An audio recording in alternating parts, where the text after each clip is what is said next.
China promised a stealth killer that could render the F-35 obsolete, but in the last 90 days, their billion-dollar radars just went dark in Venezuela and Iran.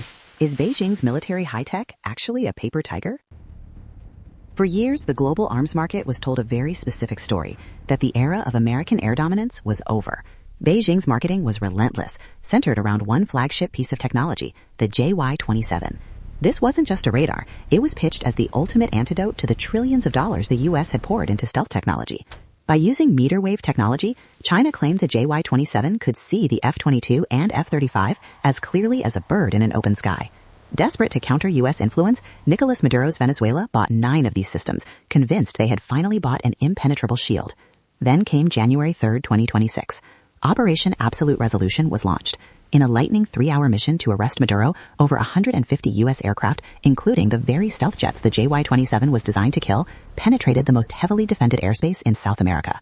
The result? Total silence. Not a single Chinese radar unit successfully tracked the incoming strike packages. The stealth hunter didn't just fail, it was effectively invisible to its own mission. Experts now point to a devastating reality. Venezuela's integrated air defense built on Chinese hardware was paralyzed by electronic jamming before it could even boot up. It wasn't just a tactical loss, it was a national humiliation for the China Electronics Technology Group. Beijing had sold a shield that shattered the moment it was actually struck. But if the failure in Venezuela could be blamed on poor maintenance or untrained crews, what happened next in the Middle East would prove that the problem wasn't the operators, it was the machine itself.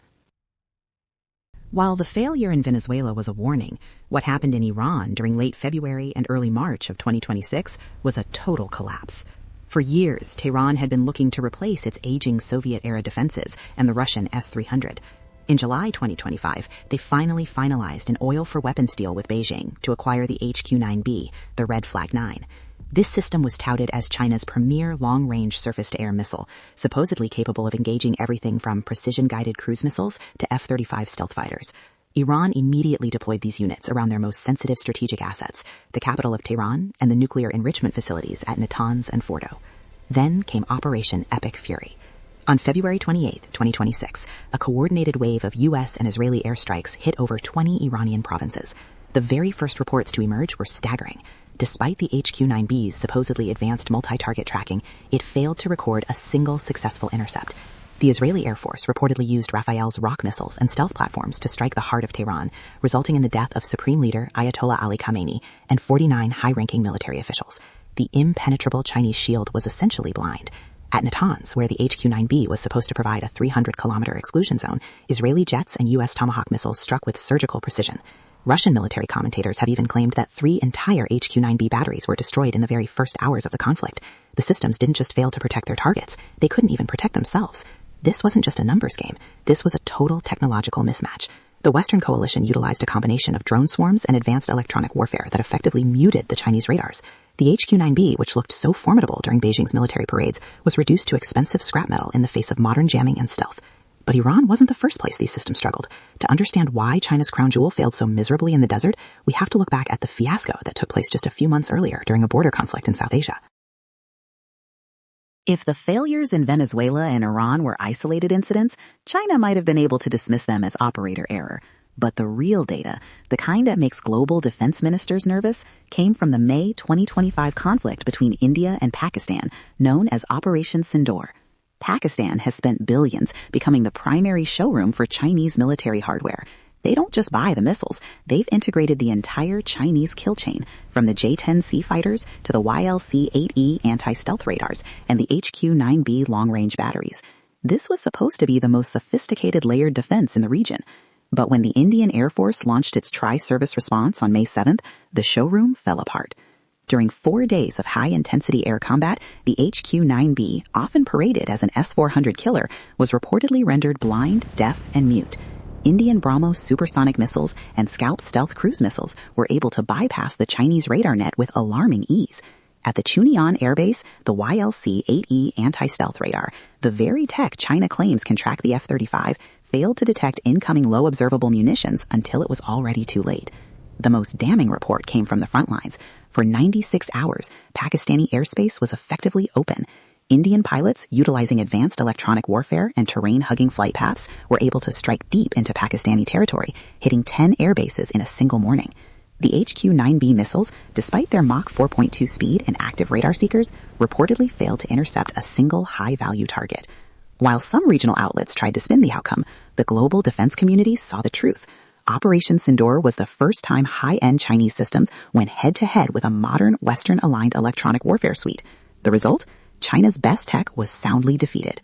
The evidence is now undeniable. From the Caribbean to the Middle East to South Asia, the same pattern is emerging. But this isn't just about a few bad radars. To understand why these systems are failing, we have to look inside the black box, at the software bugs and design flaws that Beijing is desperately trying to hide. Why is the world's most sophisticated copy failing when the original succeeds? To understand this, you have to look past the steel and the missiles and into the code. This is the black box of Chinese defense tech, and it's where the copycat trap finally snaps shut.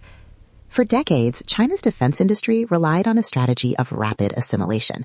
They would take the physical design of a Russian S-300 or a Western Patriot system and recreate it with localized hardware. But in modern warfare, the hardware is just the shell. The real battle is fought in the signal processing algorithms, the software that tells a radar how to distinguish a real stealth jet from the electronic noise of a jamming pod. The 2026 failures have exposed a massive flaw in Beijing's approach.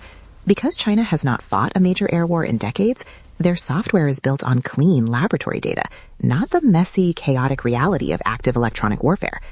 When U.S. and Israeli jets engage, they don't just fly. They flood the atmosphere with digital chaff, thousands of fake ghost targets and frequency hopping signals. Recent analysis of the debris in Iran suggests that the HQ-9B's processors were simply overwhelmed. The system suffered from algorithmic paralysis. The software became so confused by the Western jamming suites that it effectively shut down to avoid firing at ghosts. Furthermore, there is the issue of the microchip ceiling. Despite China's massive push for domestic semiconductors, their military-grade chips still lag behind the West in high-speed processing.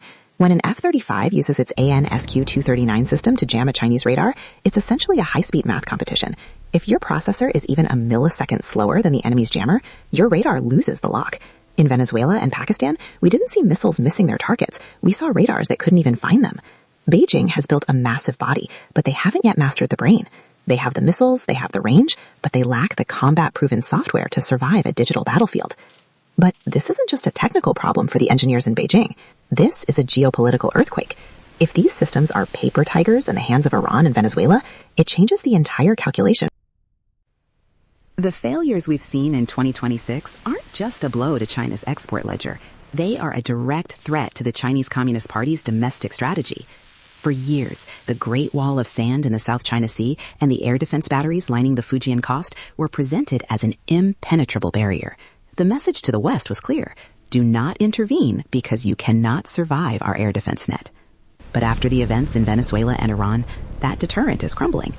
The primary concern for the People's Liberation Army today isn't just that their export models are failing. It's the realization that their own internal systems share the same DNA. The HQ-9s and YLC radars protecting Beijing and the Taiwan Strait are built on the same black box software that was just neutralized by Western electronic warfare. If an F-35 can fly undetected over Tehran, it can fly over Taipei. This creates a dangerous intelligence gap. If Beijing's generals realize their tech is vulnerable, they lose the confidence to act. Conversely, if Western planners realize China's stealth hunters are blind, the risk of a miscalculated intervention increases. The aura of invincibility that China spent 20 years and trillions of dollars building has vanished in just 3 months of real-world conflict. We are now seeing the start of a panic pivot. Satellite imagery shows China is already pulling back certain radar units from the coast, likely for emergency software patches. Meanwhile, countries like Turkey, Egypt, and even Saudi Arabia, who were once considering Chinese hardware, are quietly reopening talks with Western and South Korean defense contractors. China's dream of becoming the world's security provider is on life support. They marketed a 21st century shield, but the world just discovered it's made of 20th century glass. The paper tiger isn't just a metaphor anymore. It's a documented reality of the 2026 battlefield. The question now isn't if China can catch up, but how much they're willing to risk to prove they haven't already lost the race. If you found this breakdown of the global power shift valuable, make sure to hit that subscribe button for more deep dives into the geopolitics that define our world. This is Past Phoenix. Thanks for watching.